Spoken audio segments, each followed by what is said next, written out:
exam, ipapa-feel niya sa'yo na talagang nag-e-exam ka na. Hindi ka na niya i-correct. So, kailangan mo siyang ipasa. Sa practice exam, hindi yan magge-generate ng certificate. Okay? So, kung makikita ninyo, parang ang dami, no? Ang daming link. But in reality, pipili ka lang dito kung ano yung i-exam mo. Kasi 'di ba, halimbawa sa traditional, merong IIAP, may traditional, merong online, may on-site.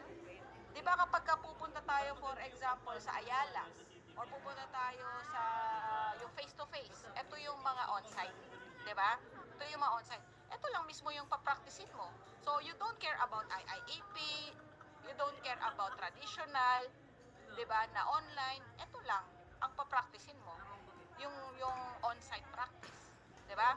Ngayon, confident ka na. Okay, na-memorize mo na. You can now take the what? Mock exam na online mock exam. Okay, napa-follow natin, guys. Oh, nag-take din ako ng Nice try. variable. Okay, I don't care about the variable online practice kasi face-to-face ako on-site ako So, ito lang din. Pag inopen mo siya, maglalagay lang ng ganyan. 'Di ba?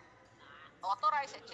And then, okay, maglalabas na siya, it's just 57 questions, mapafamiliarize ka. Di ba ganun yung sa annual refresher course natin?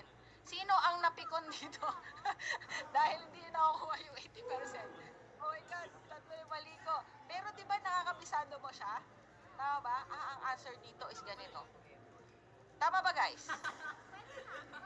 Yung mga hindi pa nagtitake ng annual course exam, di sila nakaka-gets. Mag-take na kayo, guys.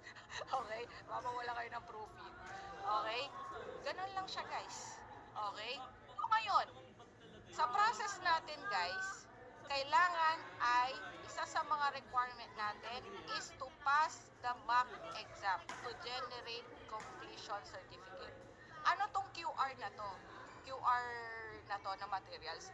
Ito yung meron kayo na set A, set B, set C, set D. Okay? Nandito yung mga review materials na yon. Ngayon, if you feel na working sa inyo ang set D, it's okay to focus on set D. Kung yun yung nafe-feel ninyo na yan talaga yung lumalabas. But, you can test it by what? By doing, okay? Trying. Trial and error tayo, no? Kung kaya mong ipasa at makapag-generate ng certificate sa mock exam natin sa online, sa on-site. Okay? Ganun lang siya kasimple. Okay? And I know right now is merong incentive si Prudent na ang kailangan to get a free IC exam na refundable is if you have certificate of completion. Let me verify it, no, if until now running pa rin ang incentive na yun. Okay? So clear tayo? May tanong ba, guys? Guys, may tanong ba? Ka naman? Okay. So madali. And then, guys, lastly, number 4, ROP. No, sa ROP, dalawang klase yan. Okay? Yung tinatawag na ILTS 1 and ILTS 2 na class. Virtual lang ito. Guys, kapag ka na-schedule tayo ng IC exam, what I want you to know